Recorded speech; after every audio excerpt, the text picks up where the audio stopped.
Well, in his day, Hiel of Bethal rebuilt Jerusalem. Nope, Jericho. Hiel rebuilt Jericho. Even though this account is short, it has a few lessons about obedience, the consequences of ignoring God's warnings, and the enduring power of God's word. The account of Hiel demonstrates a bigger point about the accuracy of the Bible, God's promises.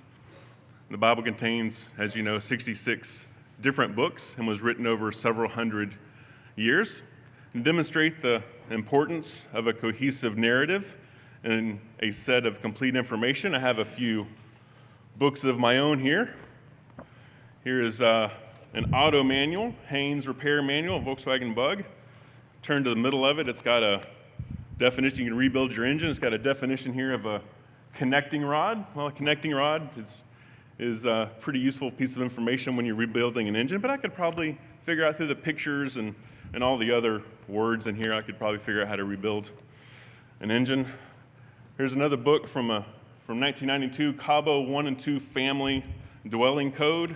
Talks about, all the guidances for putting in an AC unit, what an inspector is looking for maybe your electrical. There's a chart here that talks about how far a wooden board can span before it has to be thickened or so it won't break. So there's a chart. I could probably though build a house maybe if I missed this chapter on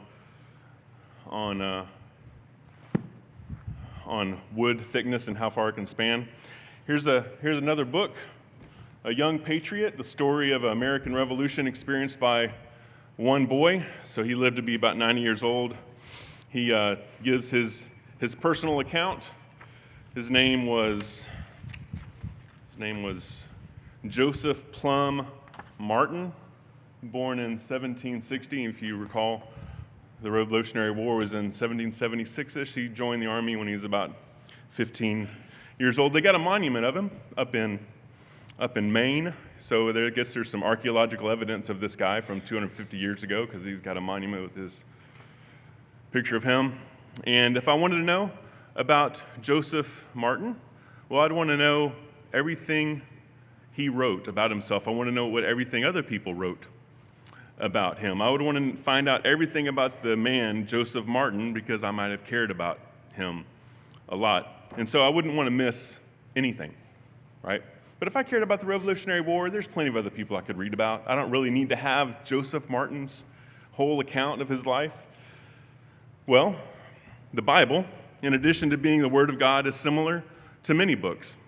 Depending on the depth of analysis, the purpose of what you're trying to achieve, the understanding that you're trying to gain, every verse, every chapter, they all provide a level of information that we can use, that I can use to get a better sense of God's plan for mankind. These other books give me a sense of how to maybe build a car, how to change my brakes, how to build a house, how to pass an inspection, the life of a young soldier from a war that happened 250 years ago.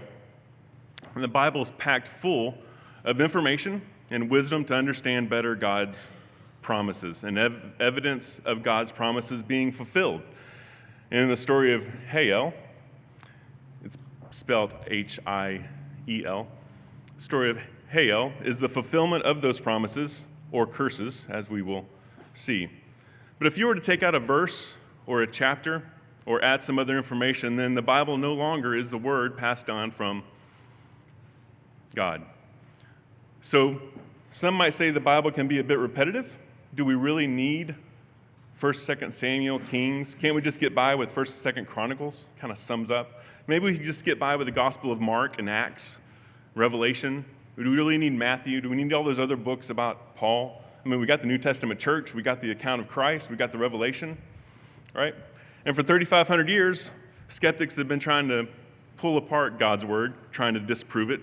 You may be familiar with all the archaeological evidence of how Jericho proves the Israelites didn't cross over and go back to the promised land that God gave them in the Bible.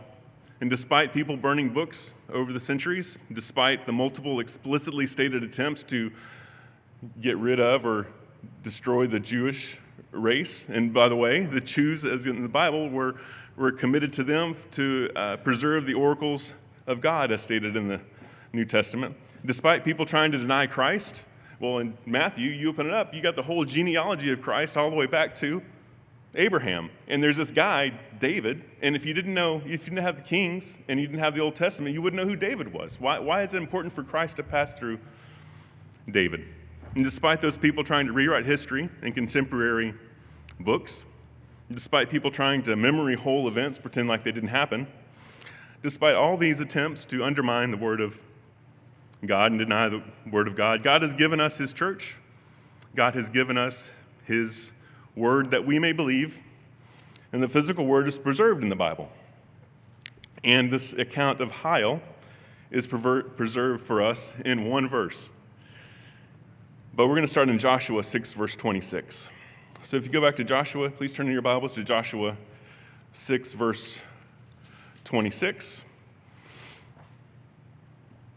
This brief reference shows us that just because we don't remember or recognize something from the Bible doesn't mean we're immune to its impact, as Hiel will come to find out. The story of Hiel is a stark reminder of the cost of disobedience and the consequences of disregarding God's word. So in Joshua 6, verse 26, then Joshua charged them at that time. Remember, Joshua just crossed over the Jordan. They destroyed Jericho. Walls came tumbling down. Joshua charged them at that time, saying, "Cursed be the man before the Lord who rises up and builds this city Jericho. He shall lay its foundation with his firstborn, and with his youngest he shall set up its gates." So the Lord was with Joshua, and his fame spread throughout all the country. Okay. So now turn to 1 Kings 16, verse 34. 16, verse 34. 1 Kings 16, verse 34. The passage in 1 Kings might seem like a mere footnote. It's actually a fulfilled prophecy, or more accurately, the fulfilled curse, fulfilled in Kings 16. And man, if you're reading this, I just skip over that. I just keep going. It's like, what they're talking about Ahab and how bad Ahab is. But then it's pretty important. 1 Kings 16, verse 34. In his days, Hiel of Bethal built Jericho. He laid its foundation with Abiram, his firstborn, and with his youngest son, Segub, he set up its gates, according to the word of the Lord, which he had spoken through Joshua, the son of Nun. N-U-N, for some of you that may not have turned to the scripture, the son of Nun. Joshua was the son of N-U-N. I'd like to put these two verses in a timeline, so a bit of timeline for you. So around 1400 BC, Jericho was destroyed. So about 1400 years before the time of Christ. Around 1050 BC, Saul reigned. Around 900 BC, the kingdom was divided, Jeroboam and Rehoboam after Solomon. Around 860 BC, Ahab reigned. So Ahab reigned between 869-ish and 850. So about 550 years had passed after Jericho was destroyed, after God said that the firstborn and the lastborn would be killed if they rebuilt Jericho. So we come to King Ahab. And if you just back up one verse, if you're still in 1 Kings 16, verse 33, Ahab, it's talking about this in the context of Ahab being a horrible person. Ahab did more to provoke the Lord of Israel to anger than all the kings of Israel who were before him. And then it goes on to talk about Hiel. So these two verses have a pretty powerful influence on us today. Remember, it's 500 years.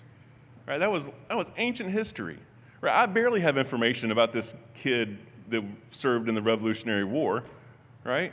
And we're talking about 500 years further beyond that, if I were to put myself back in the time of Ahab. So Hiel teaches us never underestimate the power of ignorance or the danger of ignorance. Now, I don't have much to go on regarding Hiel or his mental state, or if he was ignorant of the curse, right? Maybe he didn't know about it. But I think there is sufficient evidence that site hadn't been built on for 500 years, and everybody around Jericho was like, yeah, we're not going to build on that site. And so Hiel comes along, and he starts to rebuild it during the time of Ahab, because I think everybody knew that there was a curse there. Hiel's decision to rebuild Jericho was more than just an act of construction.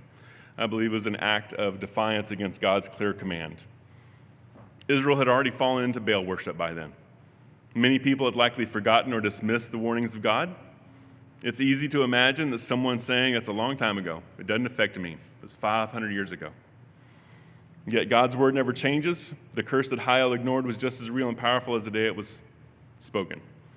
Just like some of the prophecies that haven't been fulfilled today. So the second lesson, that if you are not ignorant and you know the word of God, then this story of Hiel teaches us the power of unbelief or defiance. Regardless of his firstborn dying at the setting of the cornerstone of Jericho, the rebuilding of Jericho, he continued to rebuild. When Joshua led the victory over Jericho, God's command was clear. Cursed before the Lord be the man who rises up and rebuilds the city Jericho. It wasn't a suggestion, it was a command, meant to be obeyed and passed down through generations, whether you're paying attention or not. But imagine if someone said, well, that's just one verse. You know, we're translating the Bible. Man, we've got, I don't know how many thousands of pages. Like, can we just leave out that one verse? I've got 2,100 pages in my Bible. Who's it going to hurt, right? But Hiel's story shows us that even the smallest commands of God are significant. Obedience to God's word isn't optional, and every part of his word has meaning and purpose. Hiel likely knew the curse, right? Yet he chose to ignore it, and the consequences were devastating to him and his children. If we started picking and choosing the words we wanted to believe in the Bible, it could cost us more than we could bear.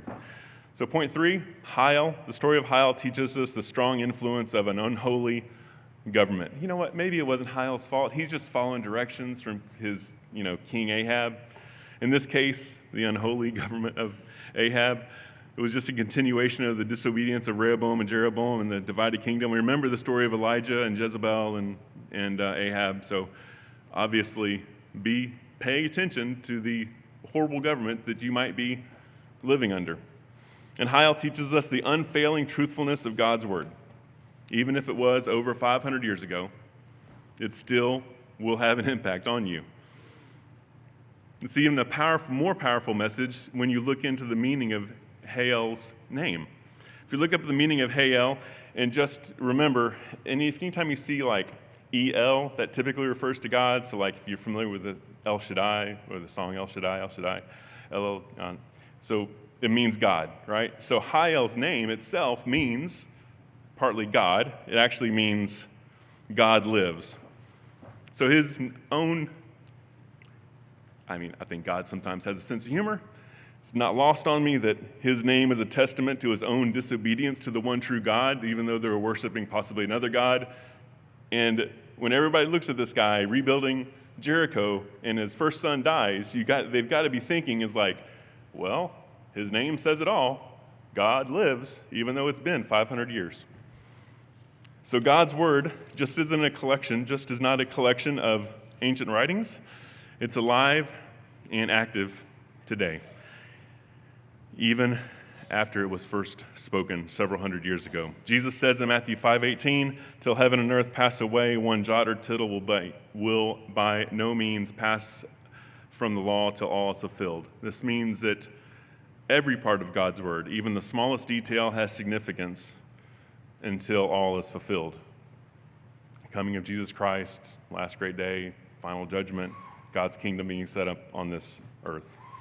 So in conclusion, we might miss a few passages in the Bible. If we know a lot about cars or home building or Revolutionary War history, we might not need the whole book. We might not need to remember all of it if we just care about the big parts, right? But when we have to call upon our memory to rebuild an engine or to put up a rafter or to communicate to somebody, it's handy to have some written information around us. If you're speaking to someone else who has a lot of questions that fall outside your expertise, it's nice to have something you can go to. In the case of God's plan, in the case of God's promises to his people, Questions like, why was I born? It's good to be able to just hand someone a book and say, read this.